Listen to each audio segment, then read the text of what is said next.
자, 오늘 우리 함께 읽은 말씀 통해서 함께 걸어가는 길이라는 제목으로 은혜의 말씀 나누고 기도하겠습니다.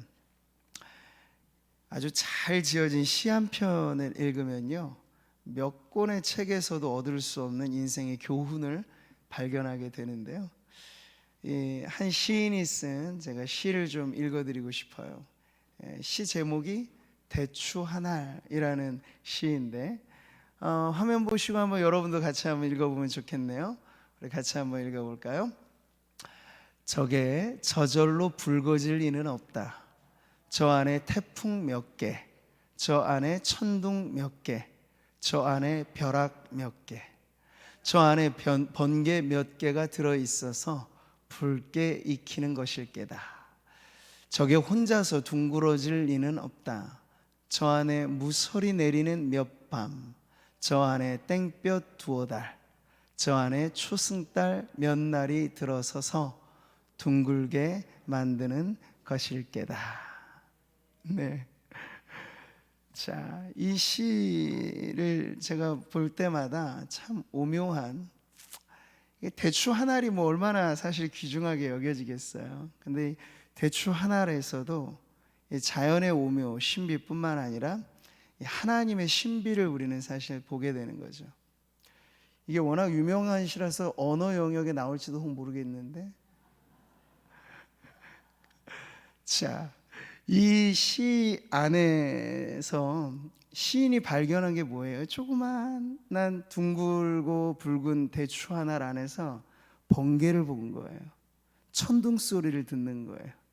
그래서 붉어졌다고 말하는 거니까 이게 얼마나 참 근사한 표현인지 몰라요. 묽은 서리, 이 늦가을에 내리는 된서리가 아니라 묽은 서리라 그러죠. 무설이 내린 밤을 보는 거예요.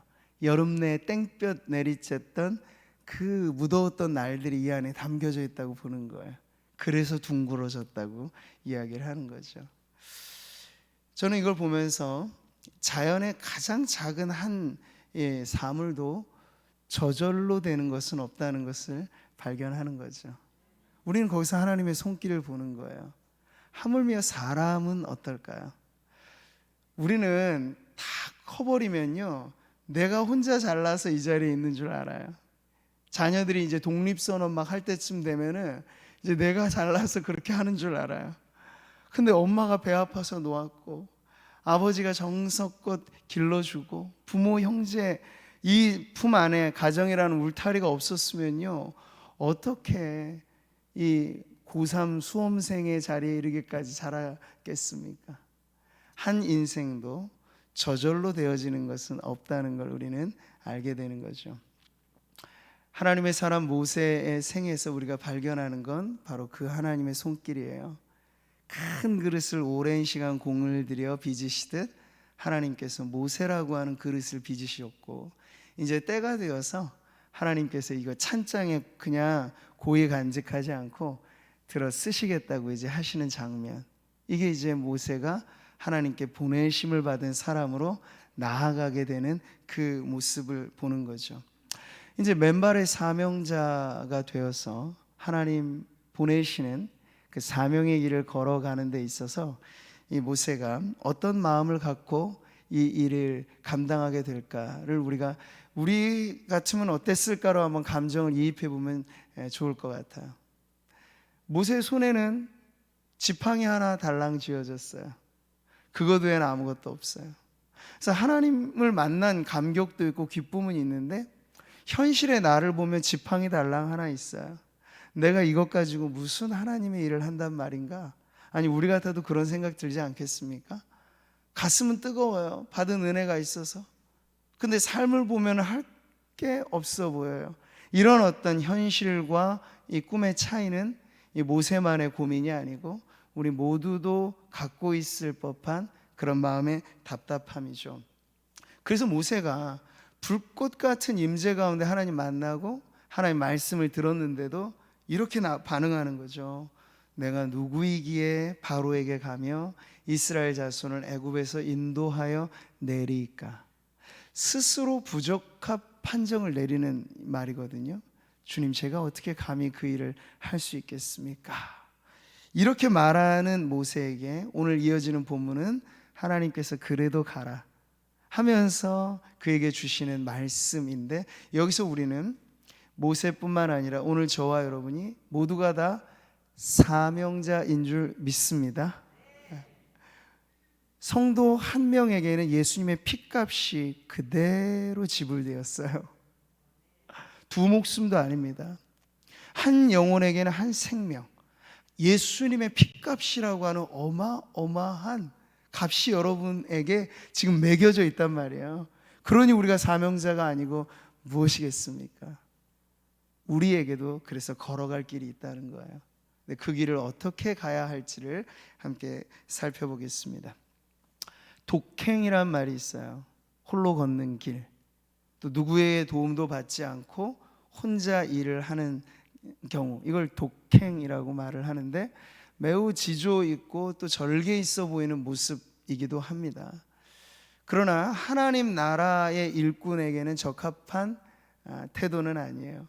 왜냐하면 하나님 나라에 쓰임이 있는 일꾼은 혼자 잘난 사람이 아니고 더불어 잘하는 사람을 하나님은 필요로 하신다는 말이죠. 홀로 걸어가는 독행의 길이 아니라 하나님이 원하시는 건 더불어 걸어가는 동행의 길을 하나님은 원하신다는 거예요. 간혹 듣는 말입니다만 아프리카 속담에 이런 말이 있죠.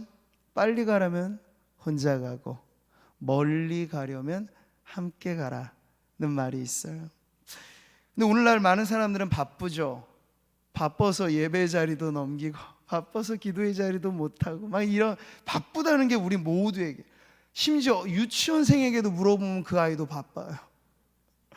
다 바빠요. 근데 왜 이렇게 바쁠까? 왜 바쁠까를 물어보면 다 자기 왕국을 설립하기 위해서 바쁜 거예요. 그 시기마다 이제는 과열된 경쟁이 있기 때문에 그 경쟁에 자기가 들어가지 않으면 자그마한 자기의 왕국조차도 만들 수 없다는 불안감이 있기 때문에 그렇게 바쁜 치열한 경쟁 구도 속에 들어가는 거죠.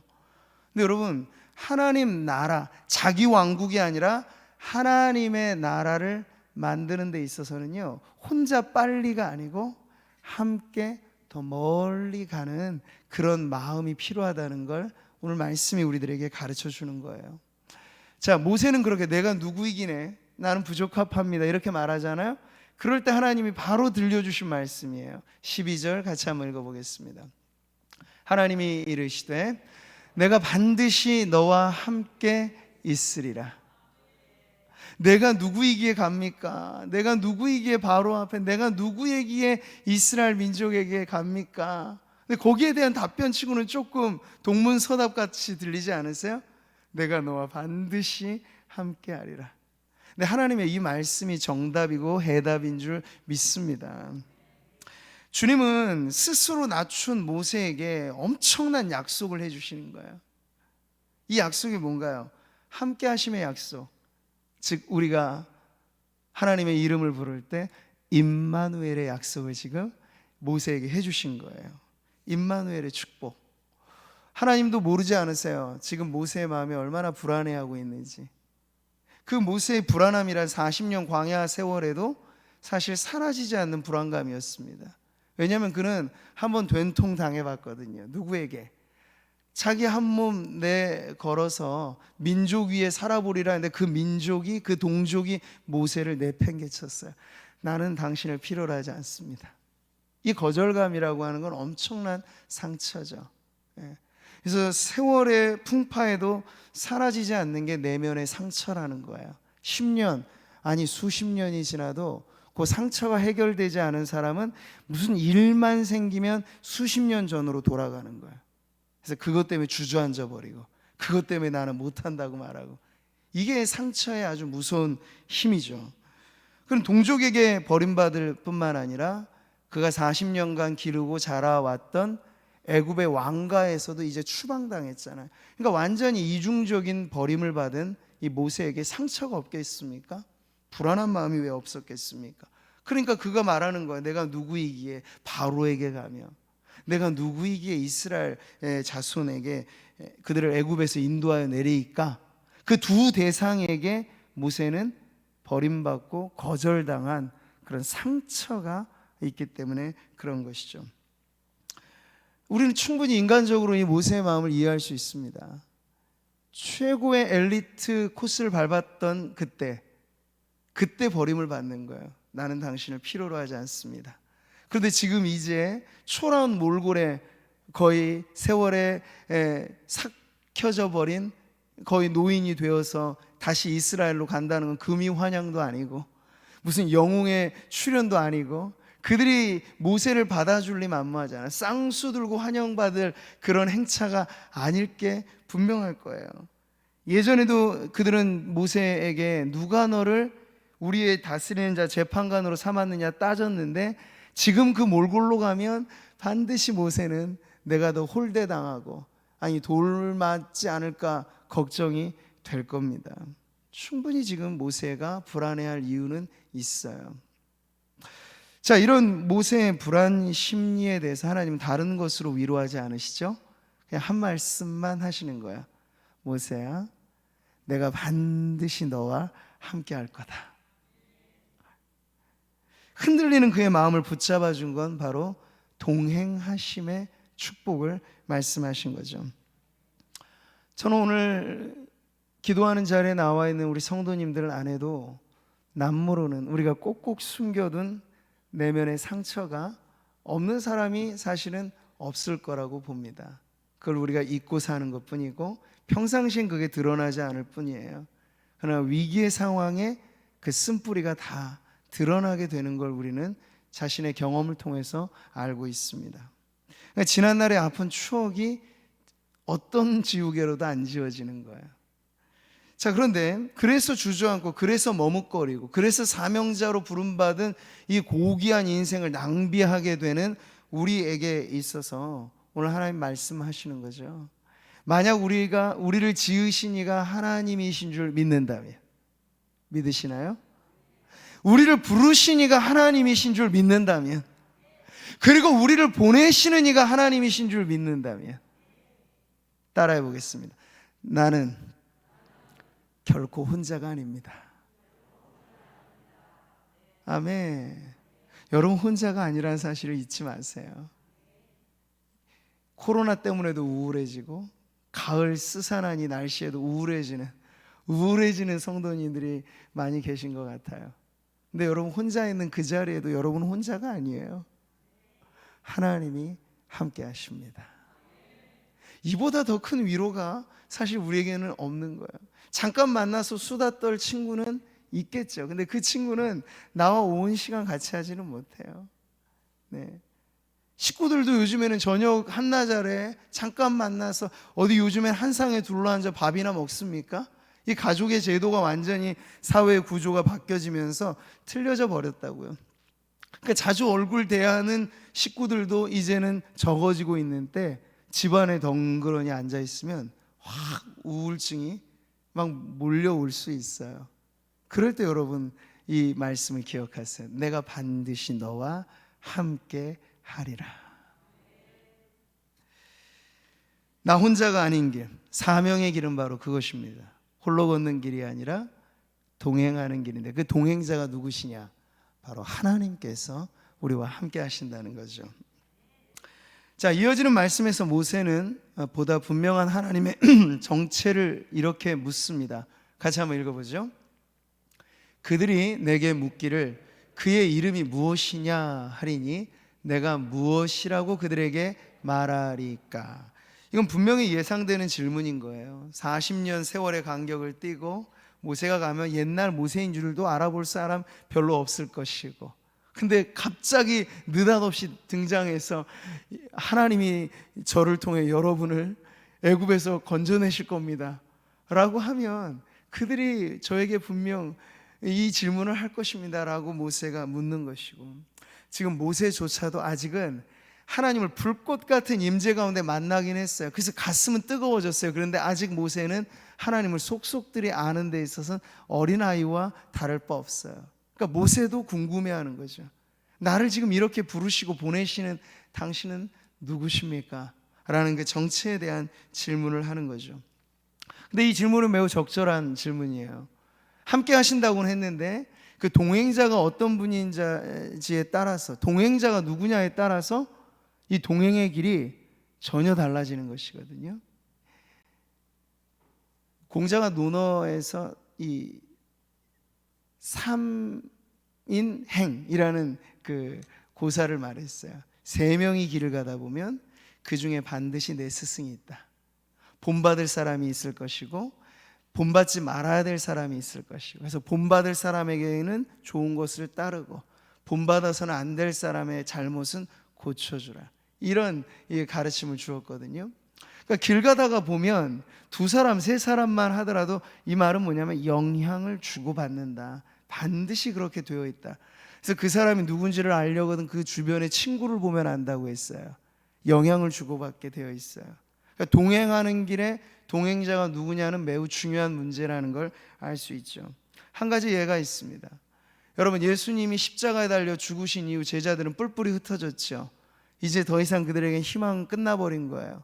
우리가 따라갔던 스승이 돌아가셨으니 이제 우리도 집으로 돌아가자 하고 엠마오로 가는 두 제자가 터벅터벅 가는 그 길에 호련히 나타나 예수님께서 동행하시는 사건이 이렇게 나옵니다. 그들이 서로 이야기하며 문의할 때 예수께서 가까이 이르러 그들과 동행하시다는 이런 말씀이 나오잖아요. 동행자로서 예수님. 근데 그 예수님은 누구신 거예요? 십자가에 달려 죽으실 뿐만 아니라 다시 사신 부활의 주님이 지금 그들과 동행하시는 거죠. 그러니까 예수님의 동행자로서 예수님을 만나기 전까지 제자들의 심리 상태는 불안이고 절망이고 좌절인데, 예수님이 한동안 그들과 동행하시면서 무엇을 하셨냐면 말씀을 가르쳐 주셨어요. 다시금. 그랬더니 나중에 예수님 떠나갔지만 동행한 그분의 흔적이 이 제자들에게 남아서 그들이 이렇게 서로 이야기를 합니다. 같이 한번 읽어보죠. 그들이 서로 말하되 길에서 우리에게 말씀하시고 우리에게 성경을 풀어주실 때 우리 속에서 마음이 뜨겁지 아니하더냐, 이렇게 고백을 하는 거예요. 동행자가 부활하신 주님이 되시니까 절망이었던 그들 안에 희망의 다시금 온기가 살아나는 경험을 그들이 하게 되었던 걸 보여주고 있는 거죠. 마찬가지입니다. 지금 나와 동행하시는 이가 누구인가를 아는 만큼 우리는 신뢰하게 되는 것이고요, 그 동행하는 걸음에서 우리는 참된 안정을 누리게 되는 거예요. 그러니까 여러분, 지금 우리의 걷는 이 험로라 불려질 수 있는 인생의 어려운 길일지라도 우리와 함께 하시는 이가 하나님이시라는 확실한 믿음을 가지면 우리의 인생길은 반드시 바뀌어지게 될 줄 믿습니다. 오후 찬양 예배 때 우리가 철로역정을 계속 살펴보면서 그 주된 스토리가 반복되는 걸 알 수 있어요. 천국 가는 나그네로 주인공 크리스천이 그 길을 가는데 철로역정의 스토리는 다름 아니에요. 거기에 수많은 인간 군상들이 왔다가 사라지고 그 길에 동행하다가 없어지고 그러거든요. 근데 많은 경우에는 아주 부정적인 인물들이 등장하죠. 고집쟁이, 막 두려움에 사로잡힌 불신, 나태, 게으름, 뭐 이런 절망, 이런 사람들이 와서 크리스천에게 동행을 하게 되면 크리스천도 그들의 영향을 받아서 이렇게 막 흔들리게 되는 경험들을 한다는 건 오늘 천국 나그네로 살아가는 저와 여러분도 마찬가지라는 거. 이 동행길에 만난 이들과 어떠한 영향을 주고받느냐에 따라 신앙이 많은 경우에 영향을 받게 된다는 걸 알게 되는 것이죠. 우리 성도님들 중에 사업을 하면서 동업을 하는 경우들이 있습니다. 근데 동업을 해서 사업이 잘 되는 경우가 쉽지 않아요. 잘 돼야 본전일 경우가 참 많아요. 왜냐하면 잘 돼도 이제 이익을 나누는데 벌써 싸움이 생기고, 안 되면 이거 네 탓이다 하면서 서로 다툼이 생기고, 형제지간에도 이 동업은 어려운 거예요. 왜냐하면 좋지 않은 영향을 서로 주고받기 쉬운 그런 구조, 이권이 개입되어 있기 때문에 그런 문제가 있다는 거예요.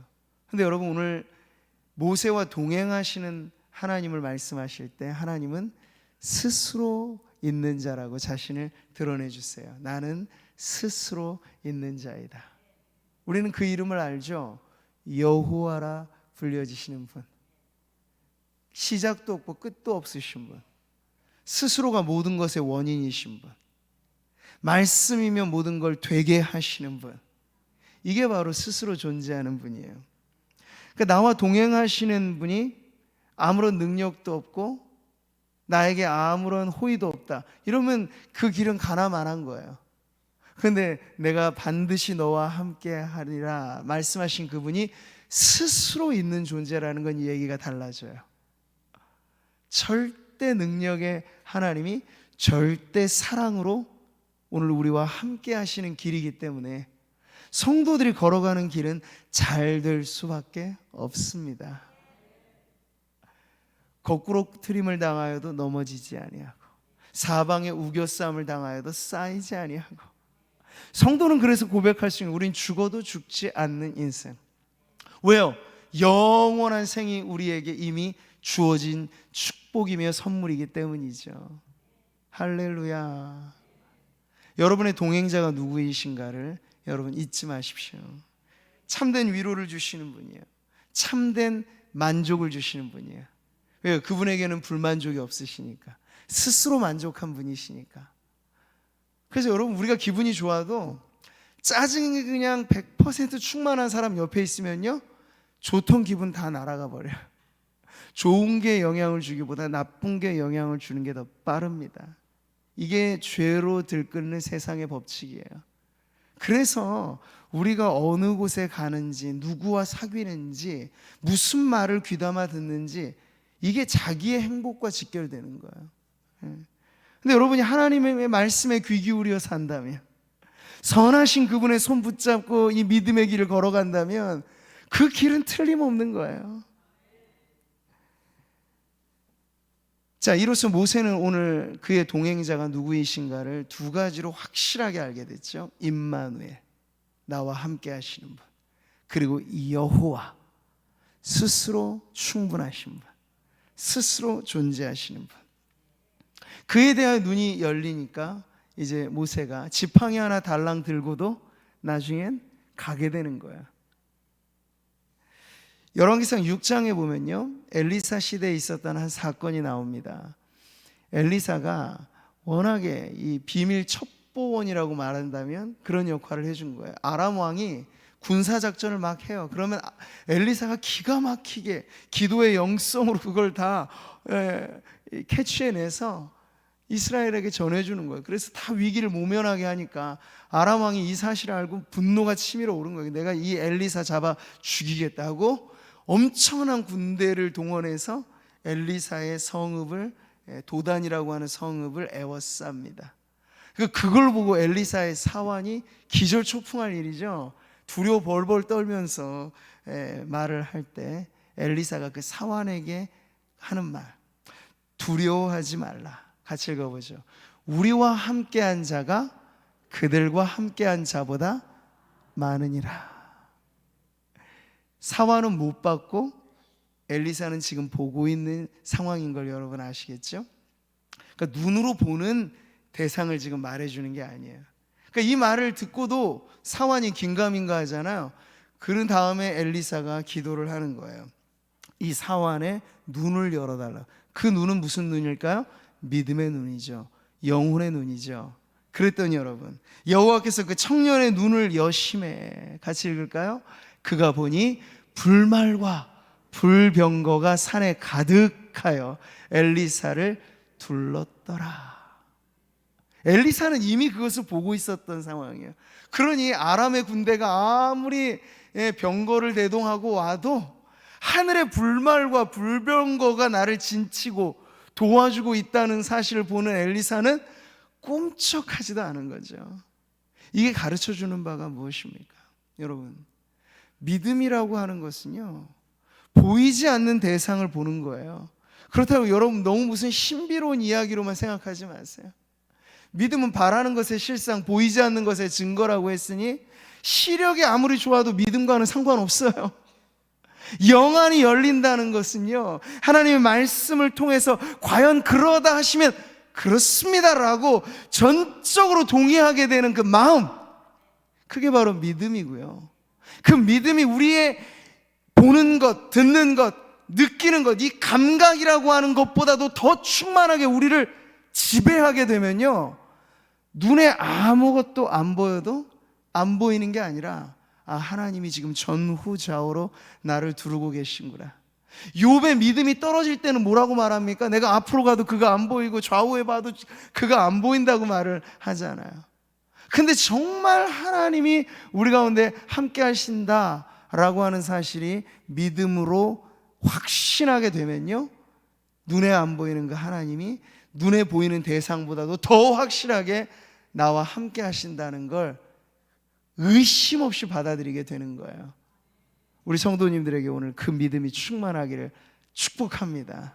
그거예요. 관건은 그거예요. 성도는 믿음 빼면 시체예요. 근데 그 믿음은 하나님을 바라보되 하나님이 어떤 분이신가를 추호의 의심 없이 받아들이는 것이죠.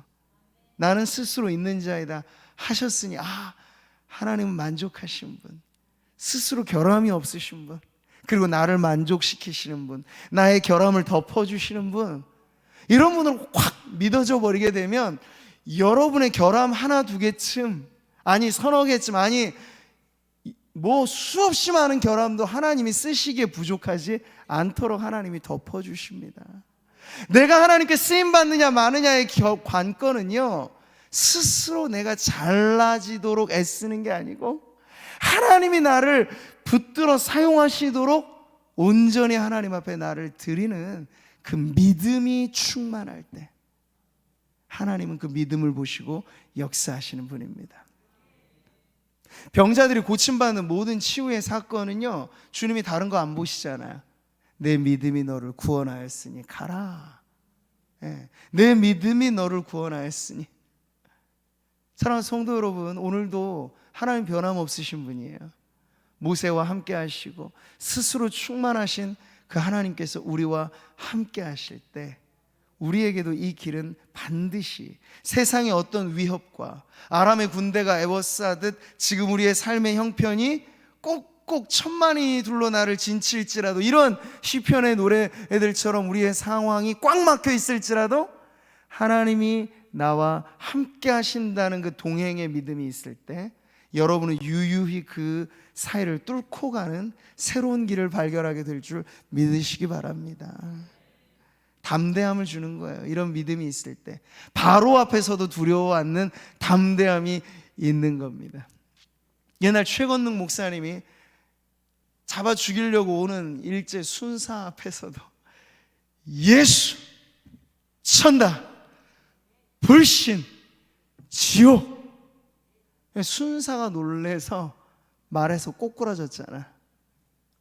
이러한 담대함이 성도들 안에 우리와 동행하시는 주님으로 말미암아 넘쳐날 때 성도들의 인생은 하나님이 선두 지휘하시는 그런 멋진 믿음의 길이 될 줄 믿습니다. 우리 마지막 세 번째 부분인데요, 15절 말씀 같이 한번 읽어보죠. 여호와 곧 아브라함의 하나님, 이삭의 하나님, 야곱의 하나님께서 나를 너희에게 보내셨다 하라. 이 말씀은 모세와 동행하시듯 이제 장차 출애굽의 사건은 뭐예요? 이스라엘 민족과 동행하시는 하나님으로 소개되는 걸 지금 말해주는 거죠. 자, 이 말씀을 해주신 다음에 하나님께서는 또 다른 동행자를 소개시켜 줍니다. 이 말씀이에요. 같이 읽어보죠. 너는 가서 이스라엘 장로들을 모으고 그들에게 이르기를. 이게 무슨 말씀인가요? 바로에게 가라고 하셨는데 바로에게 먼저 가는 게 아니고 그 당시에도 이스라엘 백성들의 어른격의 장로들이 있었는데 장로들을 먼저 찾아가라고 하는 거예요. 그래서 장로들에게 하나님의 말씀과 비전을 심어주라고 하는 거죠. 바로는 싸워야 될 적이었고 모세가 만나야 될 장로들은 그를 도와주는 아군이었어요. 동지였죠. 그래서 출애굽의 사명을 감당하게 하실 때 이제 하나님도 함께 하시지만 모세에게 하나님은 눈에 보이는 동역자들도 붙여주시는 장면을 우리가 보게 되는 거죠. 자, 하나님 이런 말씀을 하시는 거예요. 장로들을 만나 생명부지 사람들일 텐데 하나님이 전하라 하신 말씀만 전하면 그 다음은 하나님께서 해결해 주신다는 말씀을 하세요. 18절이죠. 같이 읽어보겠습니다. 그들이 내 말을 들으리니 너는 그들의 장로들과 함께 애굽 왕에게 이르기를 히브리 사람의 하나님 여호와께서 우리에게 임하셨은즉. 뭐라고 말씀하시나요?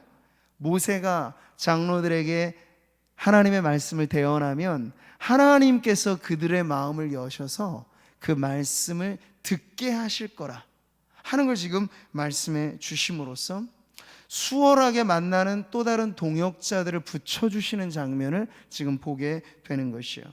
다시 한번 우리가 기억해야겠습니다. 사명자의 길은 결코 외롭지 않습니다. 사명의 길은 혼자 걸어가는 길이 아니에요. 혼자 람보식으로 싸우는 게 선교가 아니고, 그건 헐리우드 액션 영화에서나 나올 법한 이야기고, 하나님 나라는 더불어 함께 만들어가는 나라라는 걸 잊지 마시기 바랍니다. 동역자들과 함께 걸어가는 길이 사명의 길이에요. 이게 교회를 공동체로 세우신 이유입니다. 가장 핵심의 이유예요. 네. 하나님께서 교회에게 사명을 주셨거든요. 근데 그 사명은 누가 감당하라고 주신 겁니까? 교회 담임 목사요. 아니에요, 여러분. 담임 목사인 저 자신에게만 주신 사명이 아니고, 오늘 이 자리에 함께하는 장로님들, 이 자리에 함께한 권사님들, 이 자리에 함께한 장립 집사님, 이 자리에 함께한 서리 집사님들, 이 자리에 함께한 성도님들 누구나 다 함께, 이 자리는 우리 꼬맹이 아이들, 이 자리에 있는 청소년, 우리 자녀들 누구에게나 주신 것이 바로 이 교회에 위임해 주신 사명이라는 걸 여러분 잊지 마십시오. 교회는 동역자들과 연합하여서 사명의 길을 걸어가는 공동체입니다.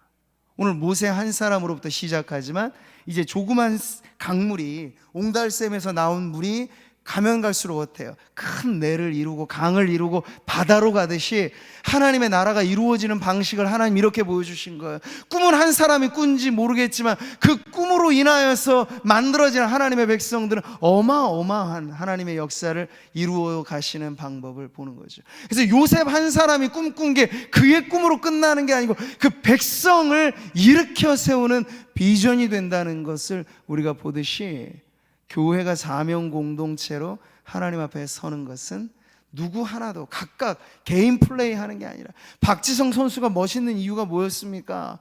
도움골을 잘 준단 말이에요. 혼자 멋지게 질주해가지고 혼자 골 넣고 박수 받고 이게 아니라 어시스트를 아주 잘하는 거예요. 교회의 사역으로 말하자면 바로 그런 것입니다.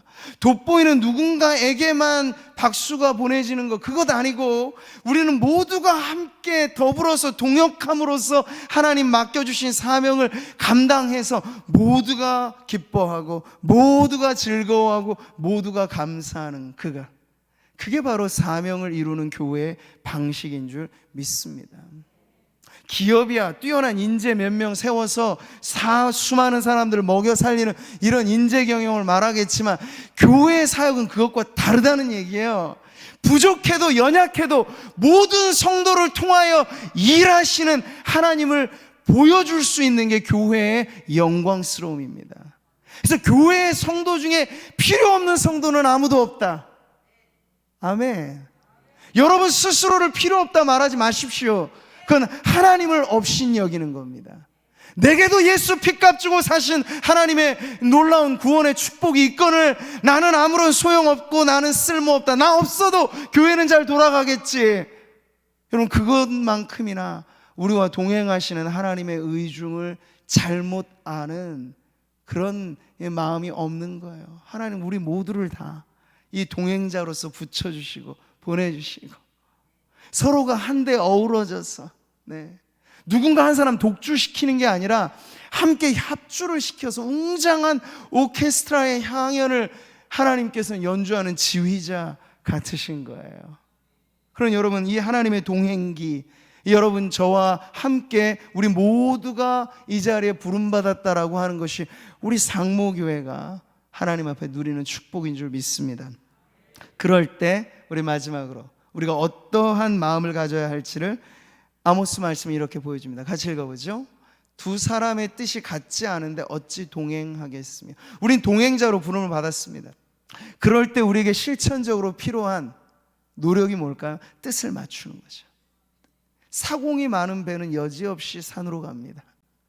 사공 많아서 잘 되는 집단은 아무도 없어요. 그러니까 뜻을 맞추는 거죠. 하나님의 말씀이 날선 외침같이 외쳐지면 그 말씀이 어명이라 믿고 그 말씀의 뜻을 맞추는 거예요. 잘 되는 교회는 그 특징이 명확해요. 말씀에 순종합니다. 그렇게 할 때 여러분, 고린도전서의 말씀은 이렇게 우리에게 더 맞춰야 할 중요한 내용들을 가르쳐 주죠. 같이 읽겠습니다. 형제들아, 내가 우리 주 예수 그리스도의 이름으로 너희를 권하노니 모두가 같은 말을 하고 너희 가운데 분쟁이 없이 같은 마음과 같은 뜻으로 온전히 합하라. 이 세 가지 따라해 볼까요? 같은 말, 같은 마음, 같은 뜻. 네, 이게 사명 공동체로 교회가 하나님께 쓰임받는 최적의 조건입니다. 다른 것은 옵션이에요. 있어도 좋고 없어도 별로 상관없어요. 정말 그렇게 믿으시기 바라요. 사명 공동체로 말씀을 중심으로 같은 말, 같은 생각, 같은 뜻으로 뭉치기만 한번 해보세요. 그러면 하나님이 그 교회를 통해서 이루시지 못할 일은 없습니다. 근데 왜 교회가 덩치는 커졌는데 사명은 조그만하게도 감당하지 못할까요? 그릇 안에 가치는 있지만 물과 기름처럼 있는 거예요. 섞이지 못하게. 너는 너, 나는 나. 같은 생각, 같은 말, 같은 뜻으로 하나 되고 영적인 화학 반응이 일어나서 한 덩어리 반죽이 돼야 되는데 그릇엔 같이 있지만 모래하고 콩처럼 뒤섞여 있을 뿐이에요. 그러면 작은 사명도 버거울 뿐이죠. 사랑하는 성도 여러분, 한 해가 저물어가는 이 시점에 성도 개개인도 사명을 가지고 지금 고민하는 시점에 있으실 테죠. 내가 이걸 어떻게 더 감당할 수 있을까? 하나님은 애당초 여러분의 능력 보고 쓰시지 않았어요. 내 능력치를 가지고 스스로 평가하지 마시고 나와 동행하는 이가 누구이신가에 대한 그 믿음이 내게 지금 떨어져 있지는 않는 거예요. 믿음의 앵꼬가 만땅으로 차 있을 때 우리는 제법 하나님 앞에 귀하게 쓰임받는 겁니다. 근데 믿음의 게이지가 앵꼬 상태이면 여러분이 아무리 갖추고 있고 아무리 많은 것들을 할 수 있는 재간이 있어도 하나님은 옆에 두고 쓰시지 않는 거예요. 왜? 그 도구는 불편하니까. 하나님은 편한 도구를 즐겨 사용하십니다. 같은 마음, 같은 생각, 같은 뜻. 교회도 마찬가지예요. 한 성도를 쓰시는 기준과 같이 한 교회를 쓰시는 기준도 마찬가지예요. 하나님 앞에 우리 자신이 모세와 같이 부름받고 보냄받는 이 자리에서 우리가 걸어가는 이 길이 어떤 길인가를 다시 한번 깨닫고 홀로 독행하는 길이 아니라 하나님과 동행하고 또 여기 있는 우리 성도들과 동행하고 천천히 가도 상관없어요. 저는 확신합니다. 빨리 가서 능사가 아니고 천천히 가더라도 성도들의 마음이 어우러져서 가야 그게 제대로 가는 줄 믿습니다. 성도들의 마음이 언제나 중요한 거예요. 그러니까 하나님의 은혜에 늘 부탁하고 기도하는 거예요. 제 기도는 그거예요. 성도들의 마음이 하나 되게 하소서. 당회가 하나 되게 하시고 권사님들이 하나 되게 하시고 장립 집사님들이 하나 되게 하시고 우리를 나누어 놓는 세상의 기준들로 교회가 쪼개지면 안 되고 복음의 말씀으로 교회가 하나 될 때 이 뱃사공이 어느 사람 누구냐가 아니라 예수 그리스도가 진두지휘하는 주님과 동행하는 교회로서 요긴히 쓰임받는 우리 구미상무교회가 될 줄 믿고 우리 성도님들의 인생도 주님과 동행하는 그 길을 걸어가게 되시기를 주의 이름으로 축복합니다.